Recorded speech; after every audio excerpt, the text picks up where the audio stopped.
October 25, 1944. Philippines CO6 for 5 hours. Eastern horizon, just off Samar Island. The sky is still bruised with pre-dawn purple when Lieutenant Commander Ernest E. Evans pushes open the hatch to the bridge of his ship, the Johnston DD-557, a Fletcher-class destroyer riding gray and fast atop restless morning swells. Salt wind slaps his face. The ocean smells of diesel and metal. Evans pauses a moment, scanning the pale horizon through a pair of binoculars. Behind him, the small escort carrier, USS Gambier Bay, CVE 73 plows forward. Its wooden flight deck dark and empty aircraft warming. Not yet airborne. Around her, the rest of Task Unit 77.43, known simply as Taffy 3, moves in loose formation. 6 escort carriers, jeep carriers, underpowered and lightly armored. 3 destroyers lean, lethal, but fragile. 4 destroyer escorts, smaller still, built to protect carriers from submarines, not battleships, tiny ships. Undergunned, underarmored. But to the men aboard, they are the only shield between Japan and the vulnerable American invasion force landing at Leyte Gulf. Evans lowers his binoculars. Sees to calm, he mutters. Feels wrong.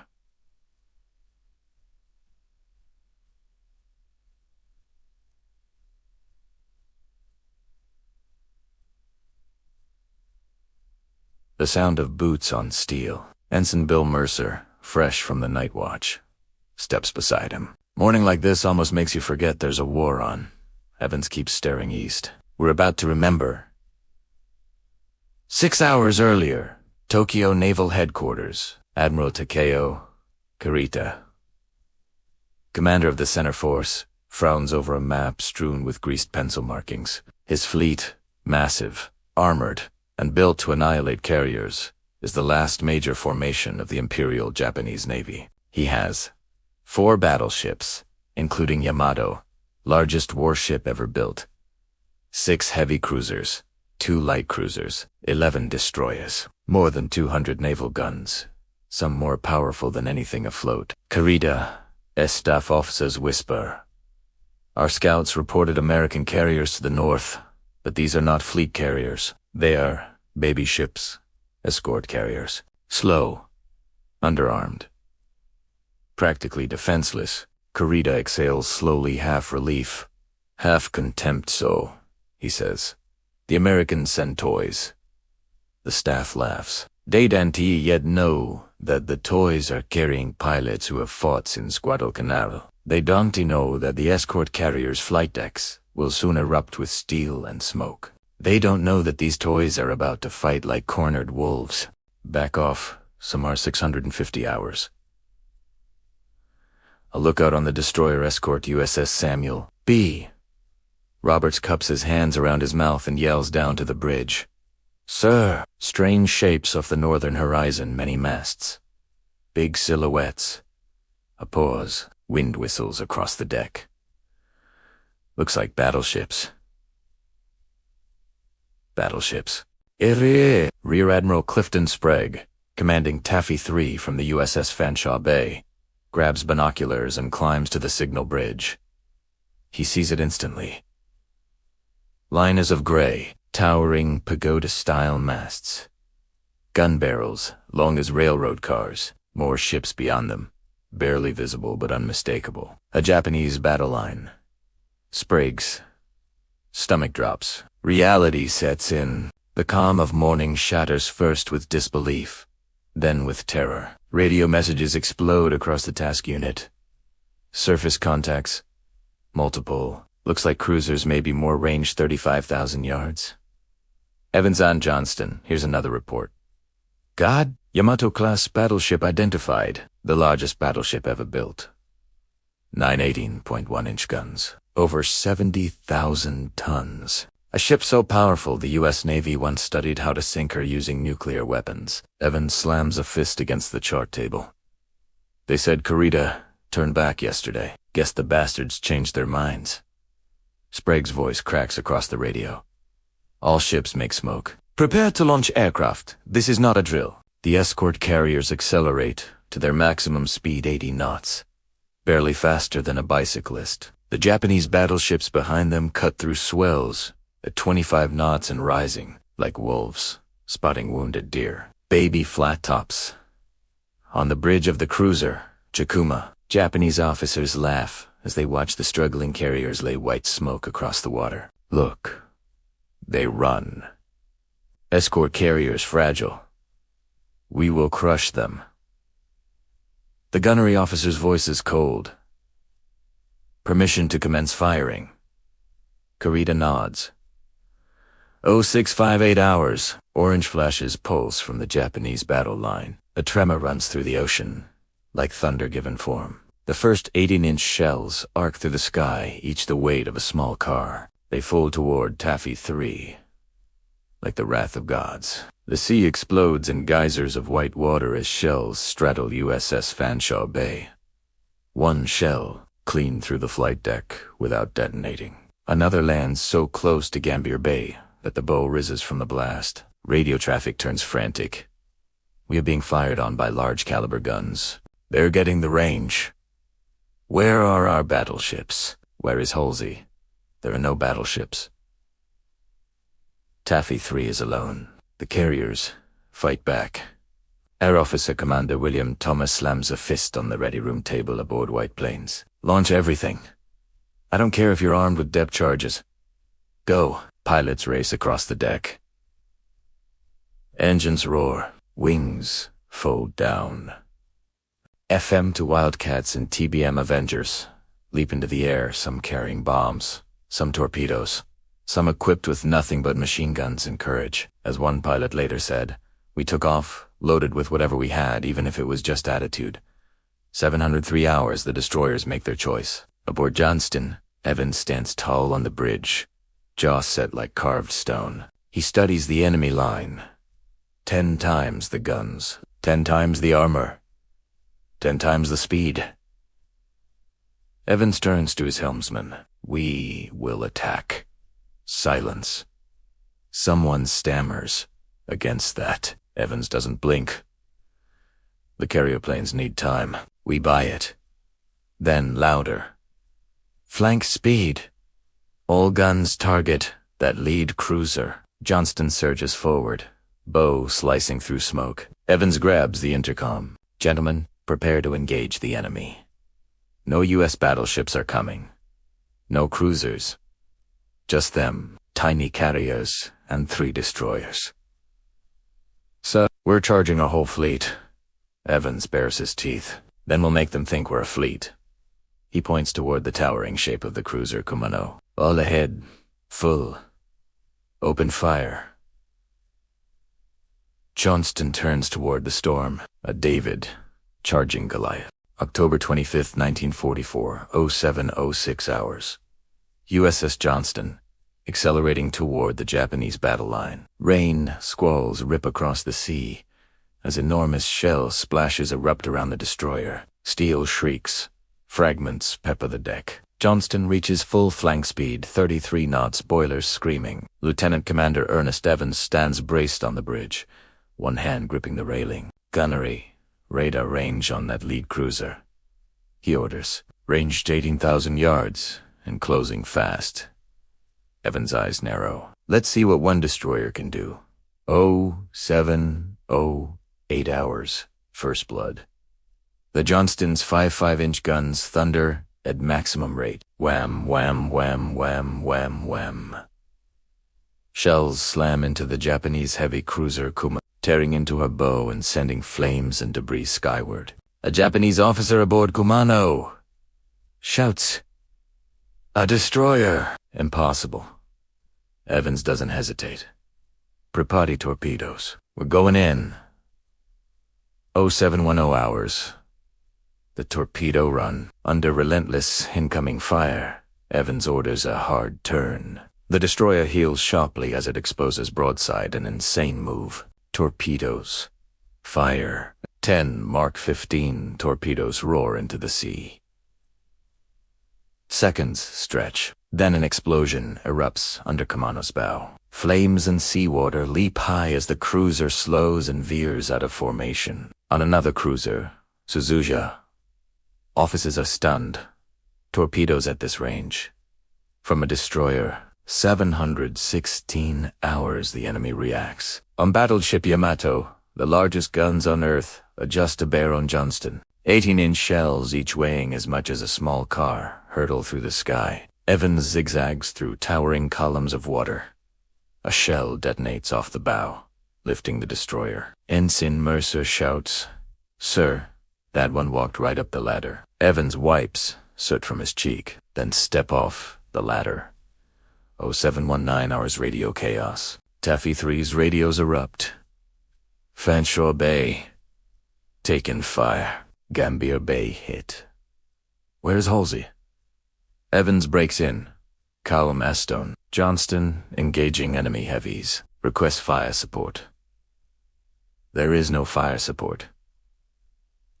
Everyone knows it. 723 Owls carriers fight back. On White Plains, Air Officer William Thomas yells, "Launch everything even if it's just attitude." Avengers launch some with bombs, some with torpedoes, some armed with nothing but machine guns. A pilot jokes over the radio, "Soup cans or not, we're going to hit something expensive." 07 to 7 hours the kill shot. Johnston bursts from a smoke bank and fires again. Evans turns toward the enemy. "Left 4 other. Bring us closer." Yamato scores a hit. Power line severed. Aft gun silenced. We've lost steering aft. Shift to manual. Evans barks. We're not done. 0735 hours reinforcements. Johnston lunges out of the smoke and suddenly isn't alone. USS Hull charges to port. Guns. Blazing. USS Samuel B. Roberts, a destroyer escort half Johnson's size, charges to starboard. Copeland aboard Roberts shouts, "If we can't hit M, we'll ram the sons of bitches." 740 hours, Japanese realization. Aboard battleship Nagato, an officer whispers, shaken. "These are not baby A second officer answers, voice trembling. "These are samurai." 0750. Hours damage and determination. Fires rage below decks on Johnston. Water floods compartments. Evans grabs the intercom. "This is the captain. We will continue the attack." A cheer echoes through the ship. Evans points at another cruiser, eyes like steel. "Bring us about. We're making another run." The destroyer turns back toward the enemy wounded, smoking, fearless, a single ship. Charging a fleet. October 25th, 1944, 0751 hours. Western Philippine Sea, off Samar Island. The USS Johnston swings back toward the enemy line. Trailing smoke, decks slicked with seawater and oil. Evans wipes blood from a cut on his cheek. "Gunnery, shift fire," he orders. "Target the cruiser trying to flank our carriers." "Sir!" "Only the forward guns are still operational," comes the reply. Evans doesn't blink. "Then we'll fight with what we have." To starboard, destroyer USS Hull lurches under heavy fire, yet still pushes forward to launch torpedoes. On their other flank, Samuel B. Roberts' smallest ship in the formation races toward the Japanese fleet at nearly 28 knots, pushing engines beyond safe limits. Copeland on Roberts shouts, "Full speed. All guns if we can't hit them.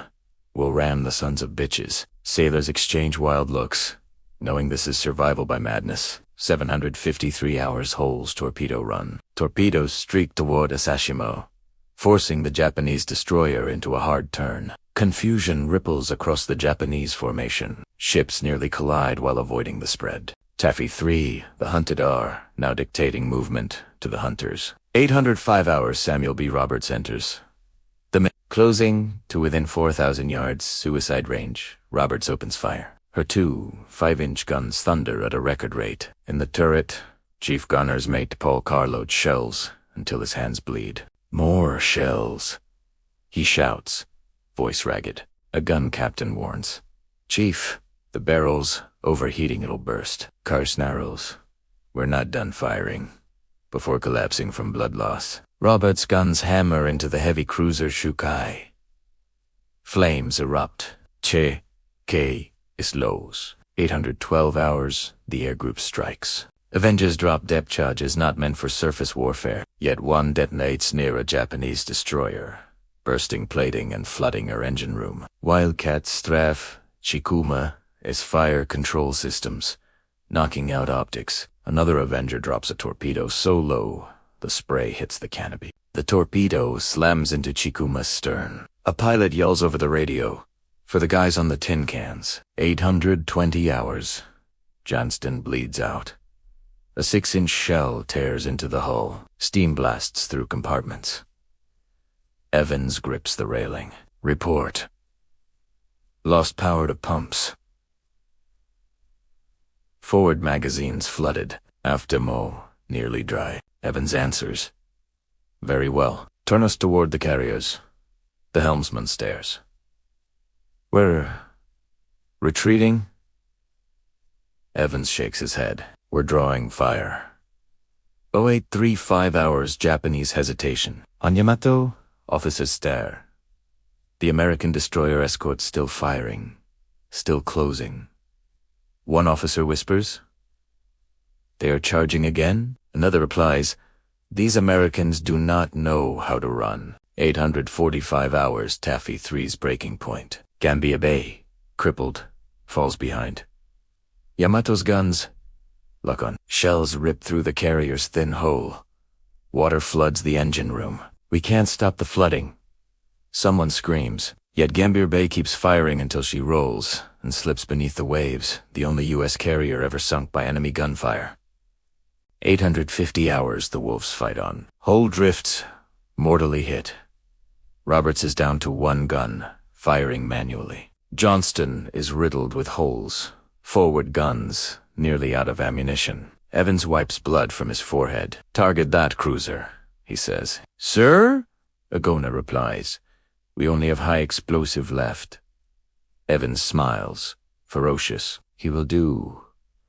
Johnston's 5-inch gun speaks again, a wounded wolf, still biting. The Japanese Admiralty will later write, "The destroyers attacked with the ferocity of battleships." The impossible continues. Battered tin cans, still charging a fleet. October 25th, 1944, 900 hours. Western Philippine Sea battle-off. Samar smoke and sea blur the horizon as Johnston emerges from the haze like a wounded predator. Evans grips the railing, shirt torn, left hand wrapped with a strip of cloth. Engine room reports 17 knots. "Captain," the helmsman says. Evans answers without hesitation.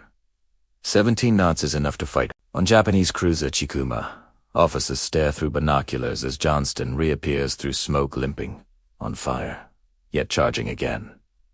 "She should be sinking," one whispers. Another lowers his binoculars and murmurs. Americans don't fight logically. 0905 hours fighting with fists in Johnston's forward gun mount. MacDeague and his crew have only 13 shells left. "Make every one count," he growls. The 5-inch gun fires. Again. Again. His shells crash into Chikai's damaged superstructure. Flames erupting. Men in the turret load shells with bleeding hands and raw muscles. Teeth clenched. 910 hours last attack run. A transmission crackles. "Johnston, you are drawing most of the enemy fire." "Pull back!" Evans grabs the handset. "Negative. We still have guns able to bear." He slams it back and points toward the smoking cruiser. "Bring us alongside that bastard." The helmsman hesitates. "Sir, she'll destroy us." Evans stares ahead, voice cold. "Then we make her earn it." 912 hours, point blank. Distance falls. 9,000 yards. October 25th, 1944, 1,000 hours.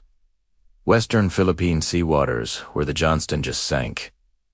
The sea is suddenly quiet. Minutes ago, steel and fire dominated everything. Now the ocean rolls gently, as though it wants to erase the violence. Survivors from USS Johnston float in oil-black water, life vests soaked, bodies burned, wounds open. Some cling to debris planks, nets, scraps of shattered deck. Salt water stings their cuts.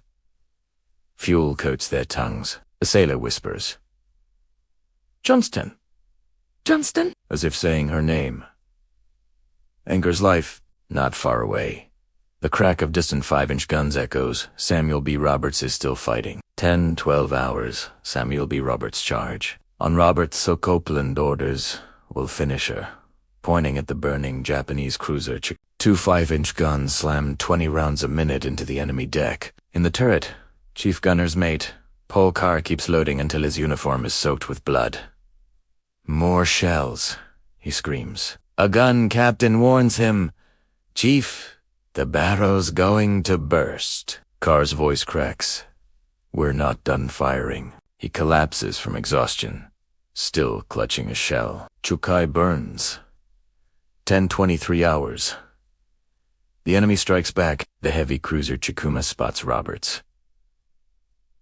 A full salvo hits. Metal screams. Flooding. We lost steering. Engine room is gone. Copeland orders. Continue firing. The last gun fires until an explosion silences it. 1,040 hours. Samuel B. Roberts sinks. Men abandon ship, joining Johnston's survivors in the water. Oil thickens around them. Some cry, some pray, some stare at nothing. 1,045 hours. The sea of survivors grows. Now 2 ships' crews drift. Johnston and Roberts burned. Bleeding, exhausted. Don't drink the water, someone warns. There is no clean water. There is no rescue. The carriers are still running. 1,050 hours aboard Fanshawe Bay. Admiral Sprague watches smoke towering skyward. God help them, he whispers. Pilots continue launching unarmed or half-loaded to keep pressure on the Japanese. One mechanic slaps the wing of an Avenger. Hit something for the men in the water. 1,100 hours. Kurita breaks. On Yamato, Kurita stares at the chaos. Escort carriers still launching planes. Destroyers dead, but unbroken. He whispers, not to staff but to himself. We waste too much time. He orders withdrawal. The world's largest battleship turns away from tin cans. 11:30 hours. Survivors hear the news. A pilot radios down. They're retreating. You did it. Weak cheers ripple across the rafts. A sailor whispers, we beat battleships with a destroyer and a rowboat. They laugh. For a moment, pain disappears. 1,135 hours. The ocean changes. Clouds gather. The temperature drops. A medic scans the water. Hypothermia. Sharks. Time. Someone asks, how long until rescue? Silence. Radio calls never got through. No one knows they're here. 1,200 hours. The sharks arrive. Tex Houston spots fins cutting the surface. We're not alone. The water darkens. The battle is over. The fight to survive is just beginning. October 25th, 1944, 13:30 hours.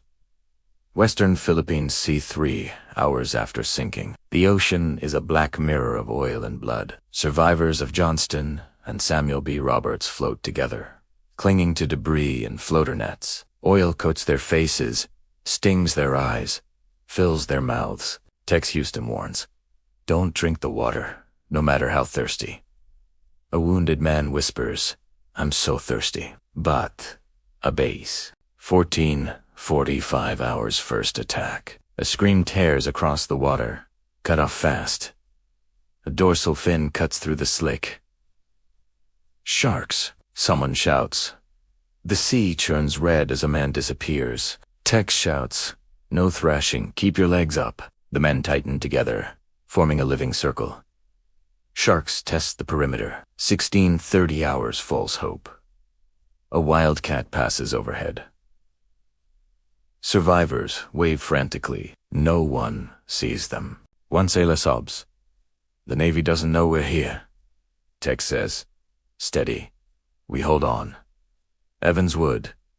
17:30. Our sunset. Rain begins. Men open their mouths for drops that taste like diesel. A sailor whispers, once the moon rises, rescue will see us. Another answers, they don't know we're out here. 19:30 hours night. Darkness swallows the ocean. Clouds cover the moon. Someone hums the Navy hymn. Eternal Father, strong to save. A shark bumps the net. Men punch down blindly. Find someone else, a sailor mutters. 2,040 hours, hysteria. Eddie Harriman thrashes, screaming. They're under me. Tex grabs him. Eddie stappa. The sea erupts. Eddie vanishes under black water. 2,230 hours hallucinations. Johnston's coming back? Someone whispers. Another laughs. There's a barge with cold beer. There is nothing but waves. Tex forces his voice loud. Stay awake. Keep talking. They tell stories of home. Voices fade. October 26th, 0:55 hours. 14 hours in the water. Sharks take more men. Exposure steals the rest. Tex whispers. If rescue doesn't come tomorrow, there won't be anyone left. 014 hours lightning. A storm explodes overhead. Waves slam survivors into debris. Life vests slip. Grab the line. Someone shouts. The storm passes. Silence. 0300 hours loss is counted. We lost more, a voice croaks. No one wants to know how many. 530 hours dawn. A thin line of gray light appears. Tex whispers, voice cracking. Don't quit. Dawn means planes. Whether true or not, the survivors cling to those words because hope is the only thing left. October 26th, 1944, 0630 hours. Western Philippine Sea, 22 hours in the water. Dawn rises gray and indifferent. Oil-black survivors drift on floater nets. Faces burned. Lips cracked. Skin wrinkled from immersion. Tex Houston blinks salt from his swollen eyes. How long we been out here? Someone croaks. Long enough. Tex mutters. Sharks still patrol. Fins slicing lazy spirals around the men. A body slips quietly beneath the surface. No one reacts. They don't have the strength. 800 hours despair creeps in. A sailor named Leon Hartley shakes his head. Nobody's coming. A Marine snarls. Shut your damn mouth. We don't quit. Hartley's voice cracks. The fleet doesn't know we're here. Tex interrupts. Voice hoarse, but unbreakable. Evans charged a battleship. We can stay alive one more hour. 1,000 hours sound in the sky. A faint droning. A dot on the horizon. Airplane. Tex. Whispers. Survivors wave desperately. Arms. Shirts. Anything. The plane passes overhead and keeps going. A man begins sobbing. 11:03 hours. The real sighting. The sound returns. Louder. A twin-engine Ventura patrol bomber sweeps low. Men scream. Yeah. One sailor frantically flashes a signal mirror. The plane banks sharply. Circles. A figure leans out the window, waving. Tex chokes. Tears carving streaks through oil, but they see us. 11:50 hours, the call goes out. In the Ventura's cockpit, the radio man keys the mic. Any surface vessel, any vessel large survivor group sighted, sending coordinates. Emergency rafts drop. Most land too far. One lands near. Survivors cling to it like salvation incarnate. 12:30 hours, rescue launched. On destroyer Escort USS Johnston. Captain Mark snaps orders. Flank speed turned toward those coordinates. Engines roar. 1,400 hours. The ocean tries to claim the last. Hours pass. The Ventura keeps circling. Survivors weaken exposure, stealing strength quicker than sharks. A young sailor leans against Tex. I'm tired. Tex holds him up, then lean on me. The sailor slips away. Tex grips his vest until he sinks. 16:30 hours salvation. I look out aboard. John C. Butler yells. Survivors in the water. Dead ahead. Tex. Here's engines. A ship's bow cuts the water-white wake. American flag. The ship slows. Crew throw in lines and nets. A rescue swimmer dives in. Hang on. We've got you. Hands pull men aboard Soma collapse. Some sob, uncontrollably. Tex is lifted onto the deck. A corpsman leans close. You made it. Tex gasps. How? Many. The corpsman's eyes dim. Not enough. 20 hours. Final tally. Wrapped in blankets. Survivors sit in silence. Chaplain reads names. Johnston 141 alive out of 327. Samuel B. Roberts 120 out of 224 Gambier. Bay and Hull. Similar losses. Nearly half of Taffy 3 gone. A sailor whispers, we shouldn't be here. Tex corrects him. We're here because our captain made us. No one cheers. No one speaks. They simply breathe alive because of a destroyer that charged battleships. October 30th, 1944, Leyte Gulf, aboard USS San Pablo. The infirmary reeks of antiseptic and oil. Rosacott's hold men who should be dead survivors from Johnston. Ho, Samuel B. Roberts, Gambier Bay. Bandaged limbs, burned faces, hollow eyes. A doctor checks pulses. A chaplain kneels beside each cot. Seaman Delbert Hargrove whispers, Chaplain, did we lose? The chaplain squeezes his hand. Son, you stopped the fleet. Delbert sobs. I thought we died for nothing. You lived for everything. The chaplain answers. Across the fleet, officers struggle to absorb the impossible. Aboard USS Fanshawe Bay, Rear Admiral Clifton Sprague writes his after-action report. Handshaking. The conduct of the destroyers and destroyer escorts defies tactical logic. They charged a vastly superior force to protect the carriers. He signs it, adding the line that will echo through history. This will live in naval history. Tokyo Naval Headquarters. Kurita faces senior admirals, demanding explanation. You fled from escort carriers. Kurita slams his hand on the table. We were attacked by battleships. Silence. No, Admiral. A staffer murmurs. Those were destroyers. Kurita shakes his head, voice hollow. They fought like battleships. Washington, D.C. Medal of Honor ceremony. A framed photo of Commander Ernest E. Evans sits on stage. His widow accepts the medal. The citation reads, for conspicuous gallantry and intrepidity at the risk of his life, above and beyond the call of duty. The Secretary of the Navy says, he led from the front. Mrs. Evans whispers, he always did. Naval Academy, Annapolis. Years later, a professor draws 3 small destroyer icons on a chalkboard opposite 12 icons representing the Japanese force. This is Taffy 3. He tells midshipmen. 3 destroyers. 4 destroyer escorts. 6 escort carriers. He draws a circle around Johnston. This ship charged battleships. A midshipman raises his hand. Sir.